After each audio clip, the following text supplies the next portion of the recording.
The views and opinions expressed on any program are those of the producers and/or the persons appearing on the program, and do not necessarily reflect the views and opinions of FRC Media, Bristol Community College, or the City of Fall River.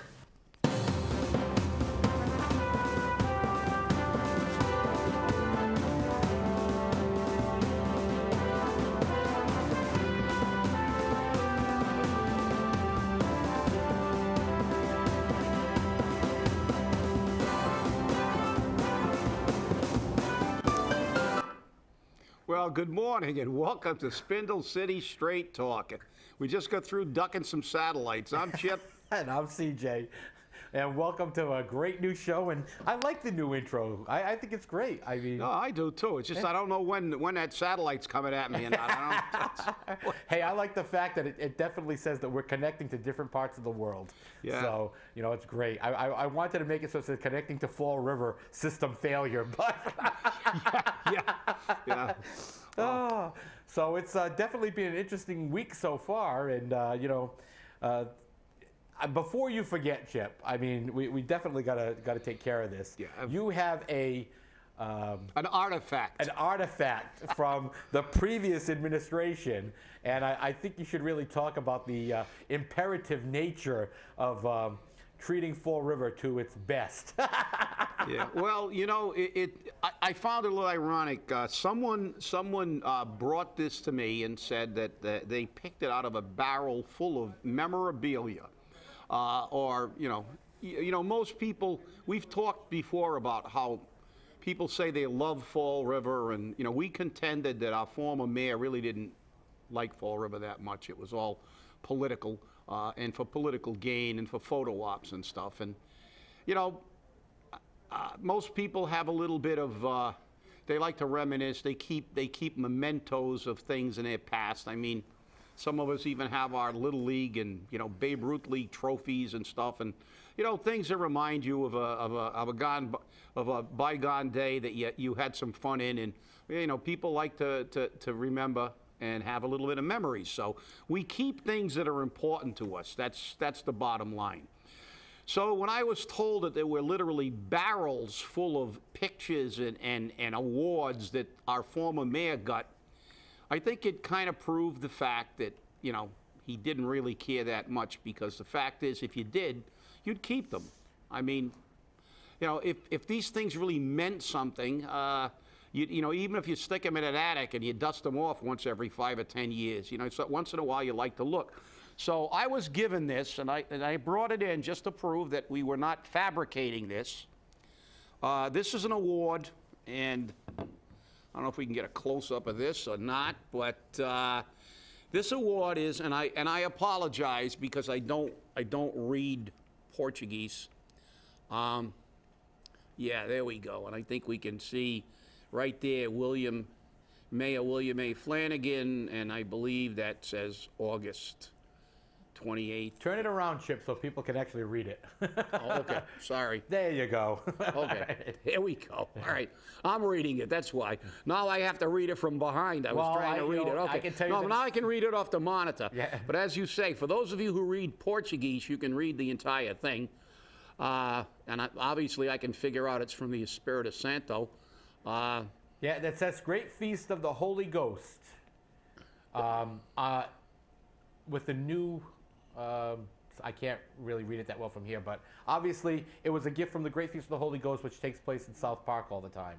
So yeah, so that's the biggest thing in the city, basically, as far as ethnic festivals are concerned. And I find it ironic that this was found in a barrel outside Government Center. So again, we get to that segues me into my thing about when we have a lot of people from other areas coming to Fall River. To me, they really have to, they can say we're a parochial here, but the fact is they have to prove to me that they really care about Fall River by staying here for a while and really doing something in this city, because most of the time, as we have seen in the past, and as we've seen even our mayor, although he was born in Fall River for the record, but he really didn't do a lot of, he worked outside of Fall River, and he wasn't really a part of Fall River until he became a mayor, even though he contended that he was you know, he loved the city, and you know, I just think it's a little disingenuous. You know, if you're here and you're a carpetbagger, just tell the people, look, I'm here, you know, I'm a hired gun, and I'm going to take your money and run when I'm done. And, you know, that's the key. And when I see this kind of, you know, kumbaya stuff in the city council, and everybody's holding hands, and everybody, look, let's have a little spirited debate. Let's have a little differences of opinion, and maybe we can come up with some kind of synthesis and actually move forward. Maybe, you know, both ideas aren't 100% right or 100% wrong. Maybe that's the way we actually move forward. That's what they do in other places. I mean, when they have committees, they have committee meetings, and there's debates, and you know, and there's opinions, and opinions are exchanged, and sometimes vigorously and loudly. But the fact is, ultimately, they come up with a plan. And you know, this is what I think is wrong in Fall River. It's either chronic complaining, or everybody's got to love everybody and think exactly the same way everybody else does. And if you happen to open your mouth during the "we love everybody" phase, you're branded as some kind of you know, terrorist or something. You know, you're negative. You're a Nazi. You're this. You're that. Everything. And you know, it bothers me, because I see people like Danny Robillard, who has absolutely nothing to gain from going to virtually every city council meeting and giving his opinion as a citizen of the city. And then, you know, he's vilified if he has an opinion that flies in the face of what the "we love each other" faction has decided is best for Fall River. It really irritates me. Then I see other people who come here and take advantage of the city and then run away with a pot full of money, and we wonder why we can't fix things in this city. So that's my commentary and rant for today. But you know, I said what I have to say, and I always have said what I had to say, and regardless of what anybody wants to say, I'm going to continue to do it. Well, Chip, you know, I still don't know exactly what you mean. But, you know, it's just very interesting, because, I mean, we have, you know, a future in Fall River which can be as bright as we want it to be. But again, as I keep calling it, the disease that seems to infest and decay the city of Fall River, stemming not only from our politicians, but now is becoming more and more adamant by certain factions of our community. And you're not going to make it happen. And, you know, I kind of like your kumbaya method of taking control of things. Bang with the heads kind of works, I guess. Yeah, well, I mean, go ahead. Yeah. You know, it just seems to be, you know, very frustrating. And, you know, people are being vilified for things that aren't happening. And, you know, when you have a city councilor who is saying that they feel uncomfortable sitting in their chair in the council, and they need to have people moved from the gallery so that they can sit there and do their job, because they don't like overhearing people talk negatively about them. You know, you got to get a thick skin. You and I have a pretty thick skin. We don't have a problem with it. You know, we've been called everything but, you know, God knows what, and that's okay. So I have to agree with you. You know, we can look forward to Fall River being whatever it's going to be, but you have the opportunity to make it what it's going to be. So you can either, you know, fight and do it your way, or do it the patriotic way, or however you want to call it. Because you have people calling themselves patriots, which are doing nothing patriotic. They're screaming that they have a First Amendment right to say anything they want. Well, your First Amendment right doesn't give you the right to scream fire in a crowded theater. You have to take responsibility for your First Amendment rights. And you have to take responsibility for your actions as an elected official, or your inaction. And, you know, maybe when people start realizing that we have our own personal responsibilities to live up to, we'll do better. Well, yeah. Well, the thing is, you know, your First Amendment rights, you have them, and that, you know, that's it's your constitutional guarantee. So, but the fact is that there are also parameters. You know, if you want, you know, you may be able to say virtually anything, but that is based on rules of where you are. You know, there are rules of decorum. The First Amendment rights do not give you the right to disrupt and violate rules. If you do, you have to suffer the consequences. As a matter of fact, Martin Luther King once said that civil disobedience, if you don't like a law and you disobey it, you are a true patriot if you are willing to suffer the consequences. In other words, go to jail. And that's what he did.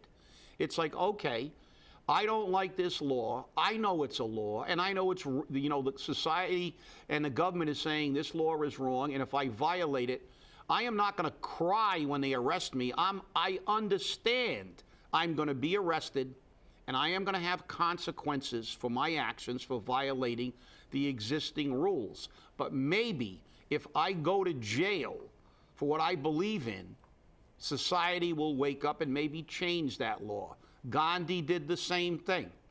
The fact is that these people who talk about First Amendment rights they're not in the same sentence when we talk about Martin Luther King and Gandhi. But the fact is, both of those icons of social change both understood that there were rules. And if you violated those rules, you don't whine like a little 3-year-old girl. Oh, gee, they're taking my rights.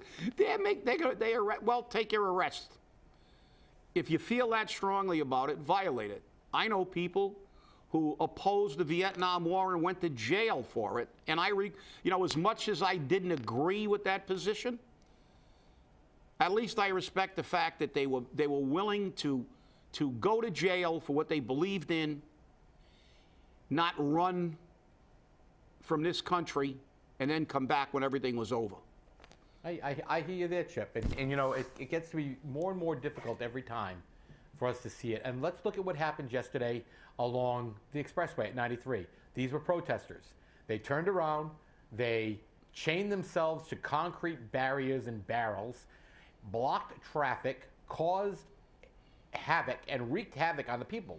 Do I say they didn't have a right to protest? No, they did have a right to protest.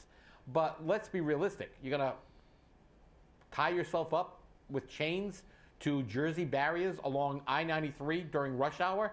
You're lucky you were alive. I mean, there are people out there who are stuck in that traffic saying, let me get up there. I'll just drive into all of them. I'll get them out of the way. I mean, that's not right either. But, you know, and those people got arrested. And you know what the funniest part about that? They all went and were arraigned in court. And when they were coming out of court, the press was out front.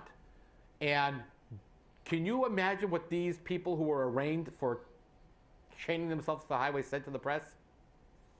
Take a shot in the dog. Could you get out of my way, please? You're blocking my path. Yeah.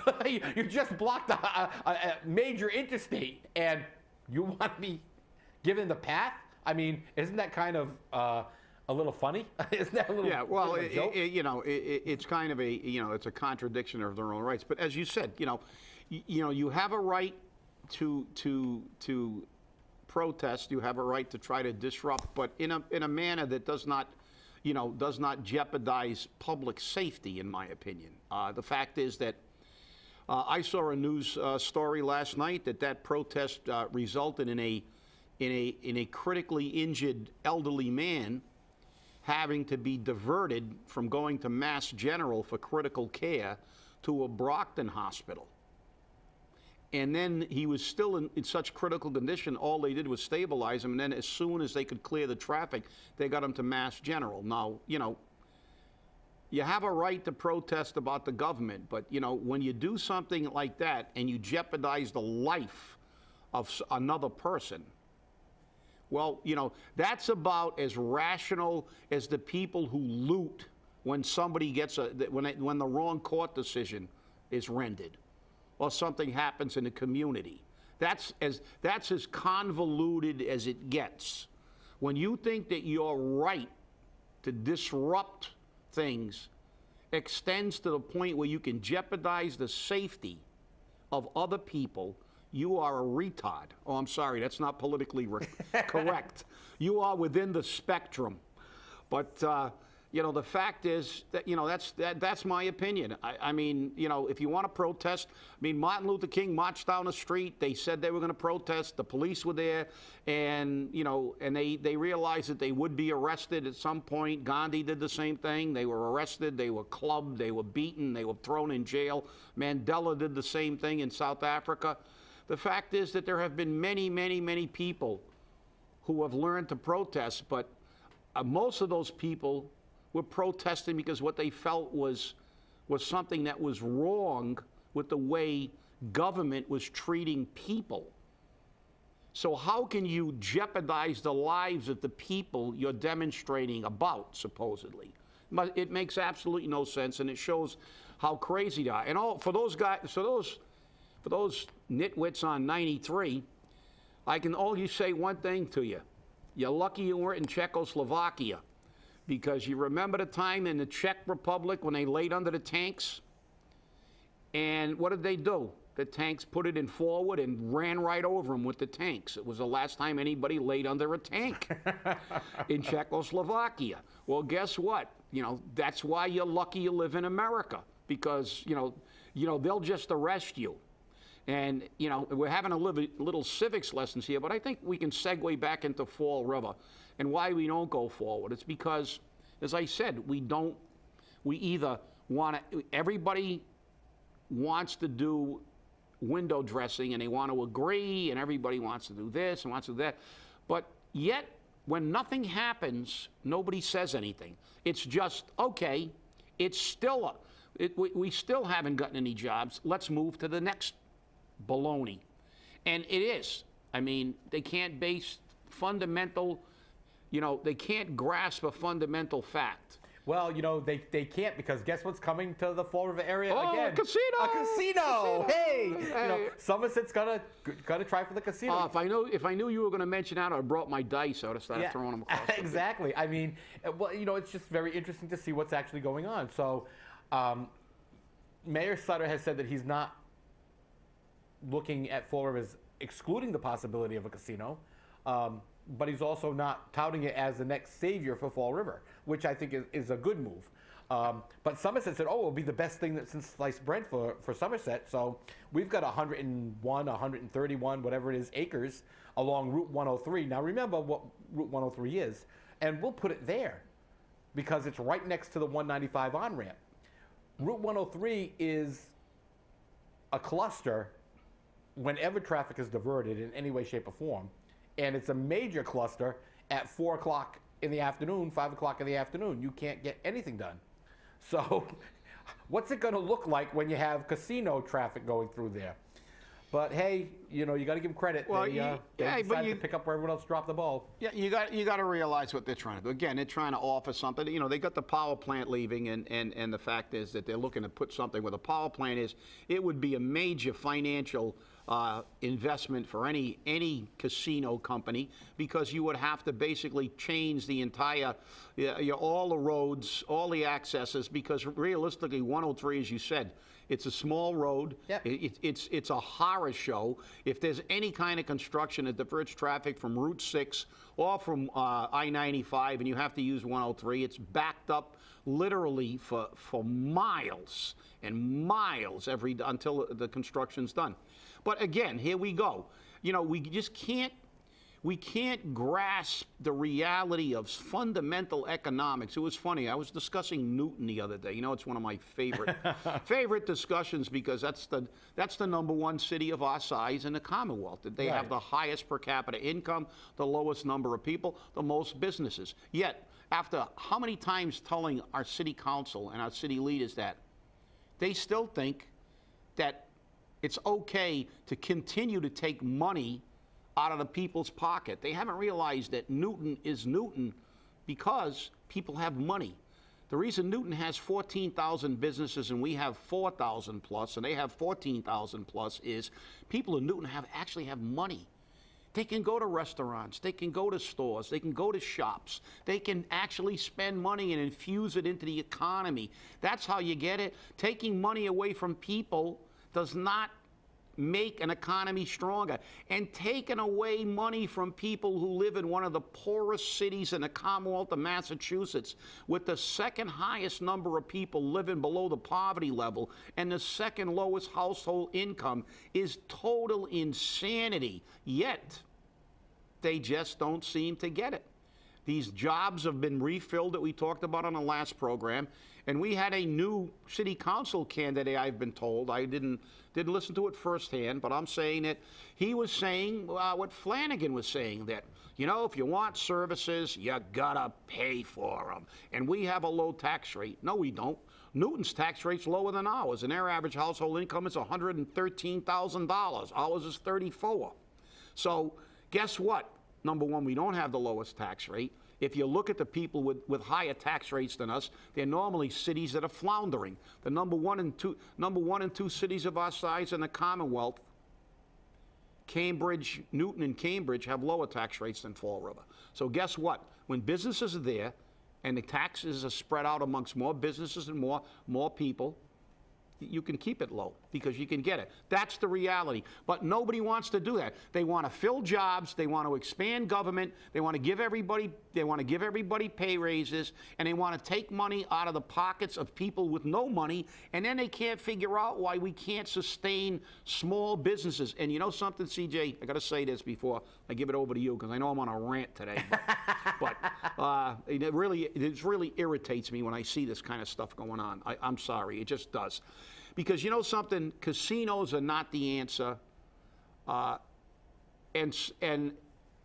neither is you know, any kind of major industry. If we brought in you know, the largest thing, you know, one of the largest corporations in the world, it doesn't make any difference, because the fact is it's only one set of jobs. There's a finite number. Even if they employ a lot of people, it's great. But everybody knows communities of our size live on small businesses. Small businesses are the backbone of any community. And Fall River has the second lowest number of small businesses. And even with all our pizza joints and Chinese restaurants, we still have the second lowest amount of businesses of any city of our size in the Commonwealth. Where, if you look at Newton and Cambridge, where they have money, they have the highest number of businesses. So is it rocket science? Do you have to be Milton Friedman to figure this out? Apparently you do. Or maybe the politicians don't really care. All they do is give us lip service. And with that, take it over, CJ. Well, you know that for a fact. We get a lot of lip service, and you know, I find it very interesting that we do. But one of the things that really gets me going is that you know, that particular candidate or potential candidate for city council set off poor Danny Robillard. I thought I needed oxygen for him. You know, I've seen Danny get heated, but you know, for Danny to say he's going to dedicate his life to being sure that you don't see the inside of the city council chamber as an elected official, you know, Danny, you know, more power to you. But you know, a couple of other things that have been going on real quick. I mean, we've got a few minutes left. Obviously, Governor Baker appointed D.A. Quinn permanently to the position. That announcement was made yesterday. I think we're getting a gentleman who knows what's going on. And right now, in this time of transition, I firmly believe we have to be kind of careful, especially with the Hernandez case going on. But one of the things I thought was very interesting, because you know, a lot of the things you've been talking about, we actually have viewership and people who are following us in the Boston area,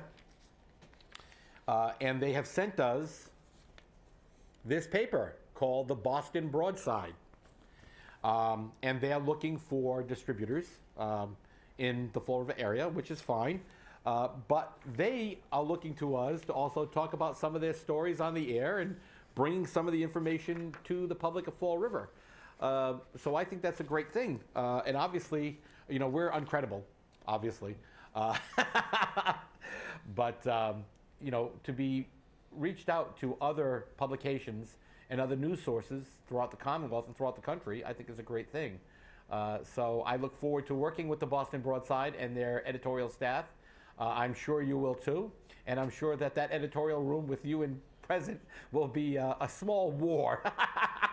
to say the least. Well, contrary to popular belief, I don't, I only I can disagree without being disagreeable, as long as that we keep it civil. And sometimes I actually do agree with some positions. Of course, people forget that. They forget that in all the years I've been doing this, I've maybe had 10 or 15 disagreements, and there have been literally thousands of initiatives that have gone through the city that I didn't go and crusade against. So that's just the public trying to label people who have a differing opinion. But no, I'm very, I'm looking forward to the upcoming year, not only when the weather breaks and we try to do some shows live, walking around the streets of Fall River, but also because I want to see what happens now. Again, we have a Republican governor.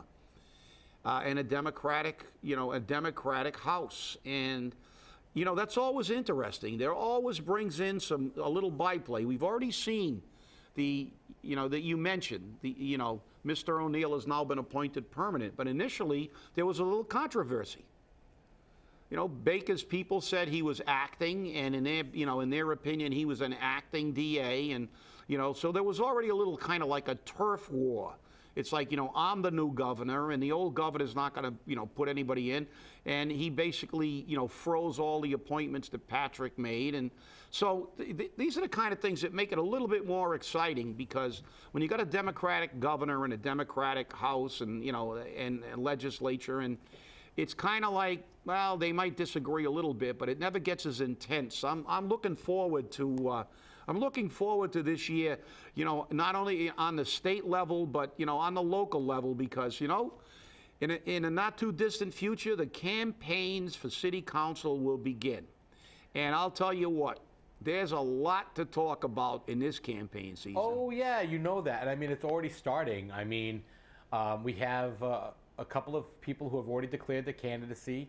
And the minions of the incumbents have already started under the incumbents' name, saying that they're extorting candidates, and they're starting a group of lies and propaganda. So we know it's happening, and the problem is these people have no information to back it up, which is kind of normal for politics in Fall River. We say everything and we throw as much as we can and see what sticks. But people have to have a thick skin in politics, and that's something Fall River has developed over years. Fall River politics is definitely different. There's no question about it. I had a conversation, by the way, with OCPF in regards to some of the shenanigans that went on with the different mayoral candidates during the recall process.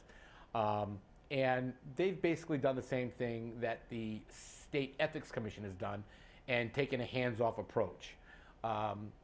In response to many complaints that were filed against then Mayor Flanagan, they said he's got enough on his plate. These are small-time things to jump on.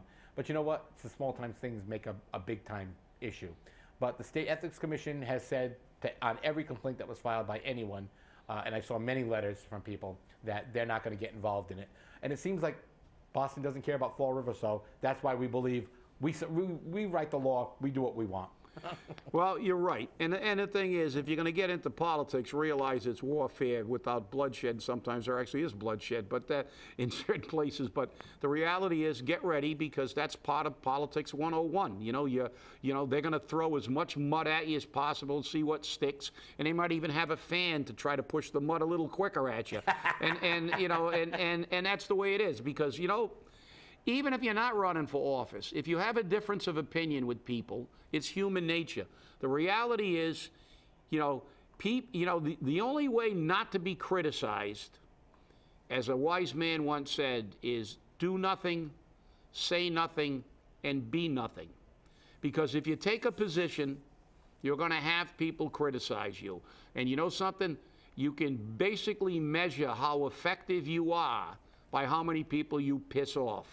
So that's the reason. So you can say that if they're angry and they're calling you names, it means you're hitting a nerve.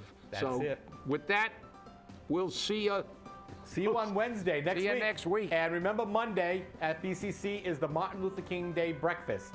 Come out and enjoy it. Have a great weekend.